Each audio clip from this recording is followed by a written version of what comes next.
Good morning, everyone. This should be a treat. You know, I do a lot of 911s, but everyone is unique in its own way, or at least many of them are, and this is no exception. This is a company called GProgramm, and they're out of Oyster Bay, New York. They drove this car all the way here from New York, 3,500 miles for Luftgek, and this is a lovely looking little 79 911. It's been media blasted right down to the body, repainted in a lovely slate gray. The engine is a 3.4 liter Weber downdraft carbureted twin plug engine, making about 350 horsepower. It's got 964 cams in it, and it sounds the business. The suspension has been completely gone through. It's now on coilovers, Bilstein dampers. It has Boxster 986 Boxster brakes, front and rear, 4 pistons at all 4 corners, so it should be pretty thorough stopping power. There's a roll bar, vintage style roll bar, these lovely, comfortable vintage look seats, and a tartan that I really just have to get my hands on. The gearbox is still a 915 version, 5-speed, and this company only does G-body cars, so it's not the full back dates, it's not modern 911s, but only G-body cars. So this car only weighs 2,300 pounds, and with 350 horsepower on tap, it should be quite a riot. So let's have a go.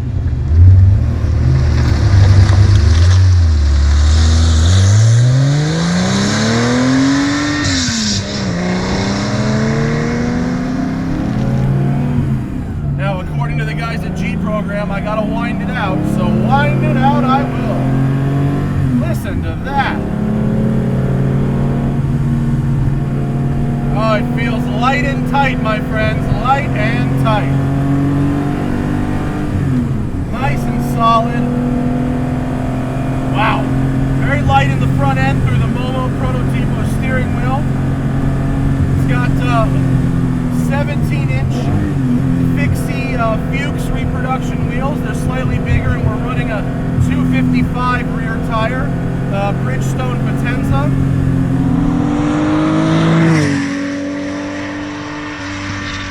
4-inch pedals after a little while takes some getting used to, but oh, does it feel good.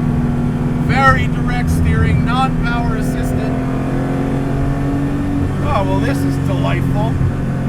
Sounds the business. Open the taps a bit. 5,000. Oh, yeah. Spread line is 6,500. And brake check. Oh, good. Great heel towing action. Oh, I feel connected to the machine today. Now, I mentioned it before, but rather than the original torsion beam rear suspension, it's been converted to a coilover, so they did have to gusset up that rear subframe. Feels pretty good to me, though. Ooh, that's delightful. Oh, that's very good. Okay, well, rather than sit behind cars in this lovely piece of hardware, we're going to flip and see bitchin' right here and just make ourselves a new direction. Now, I was warned that this 915 gearbox, good turning radius, I was warned that this gearbox could be a little reluctant, like all 915 gearboxes, but so far, so good. Full throttle. 4, 5, 6. Yes.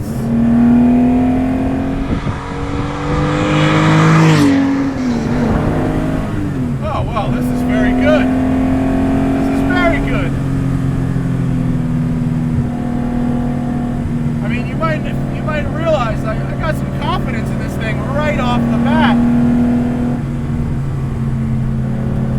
It's got a really nice mid-range in it.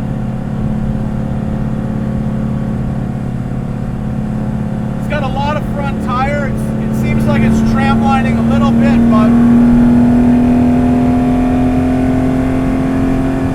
it might also need some alignment settings after 3,500 miles of road tripping across the US, but it feels real good.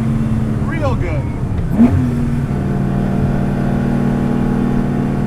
This seat is very comfort too. It's like it's luxurious, but also it's got really good bolstering. It's holding me in.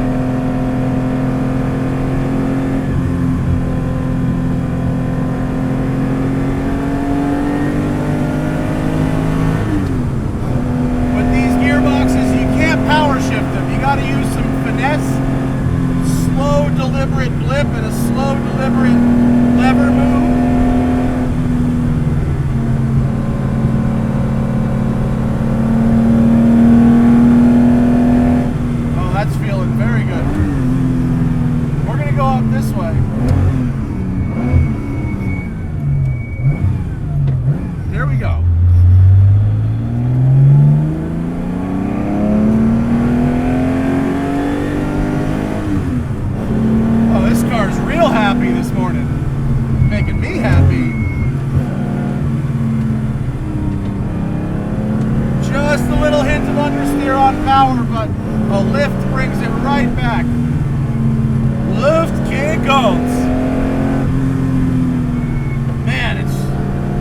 really good power to weight ratio. It's definitely enough power to get yourself in all kinds of trouble.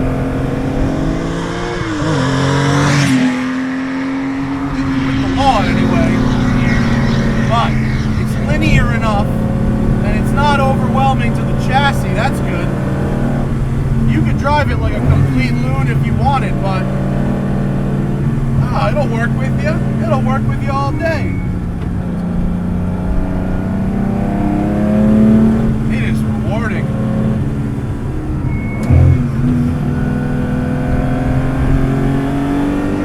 Gear lever throws are pretty long, but direct enough. As long as you're deliberate with it.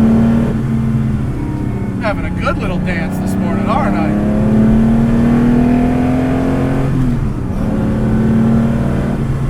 Lovely day for a drive in Malibu. Cool, dense air, medium humidity.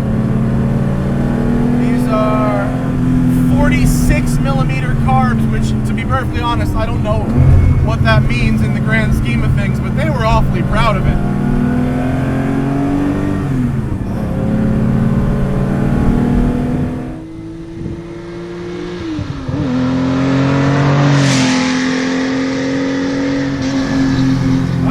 Something lovely. Really engaging, really rewarding. Oh, and we found construction. I turns around. I'm not going to bother these gentlemen. They're doing their jobs here.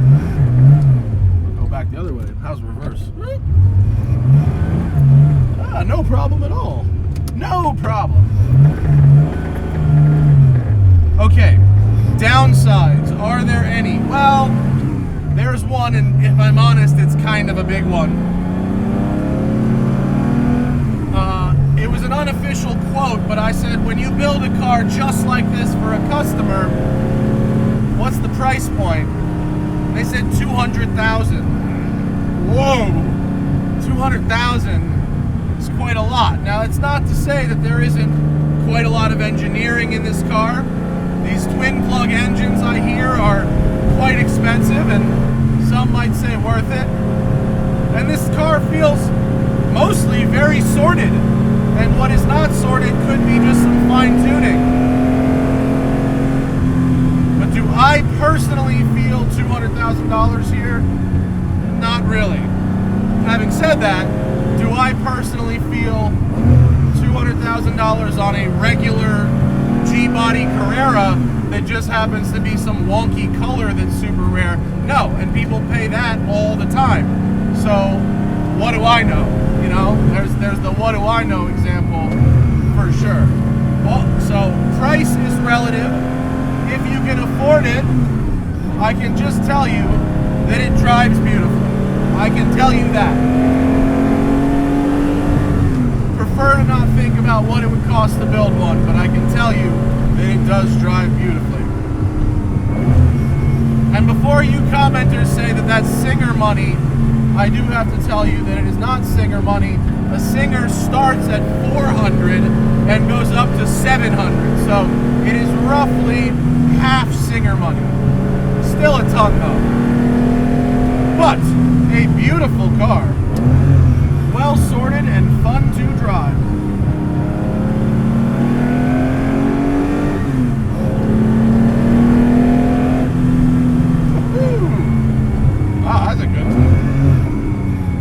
Good time, wasn't it? How delightful. Oh, here's the guys from GProgramm. They want to see me do a pull. Okay, pull.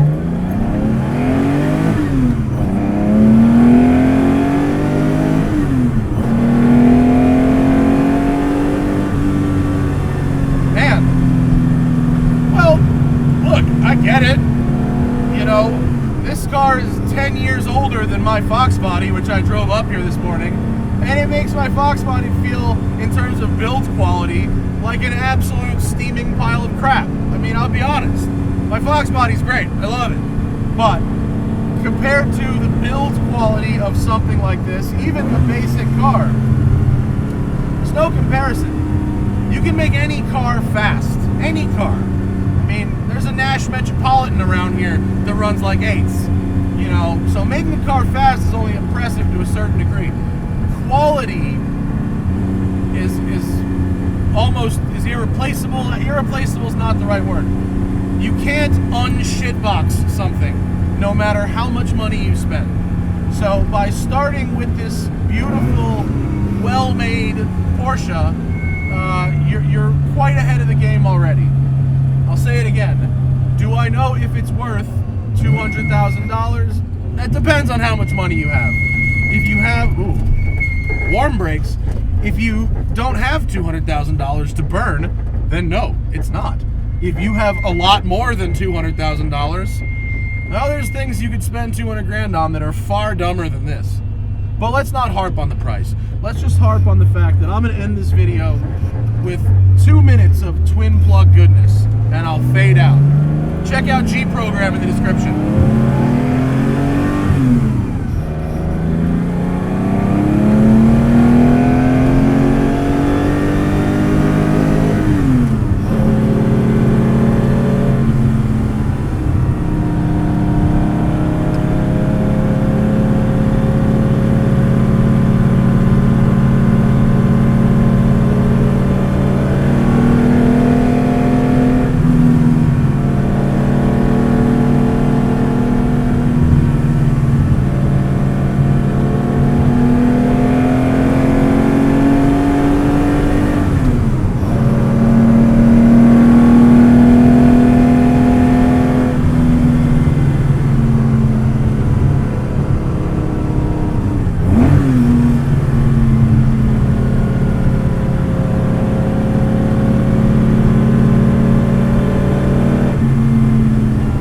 Maybe it wasn't 2 minutes, but I'm back here now.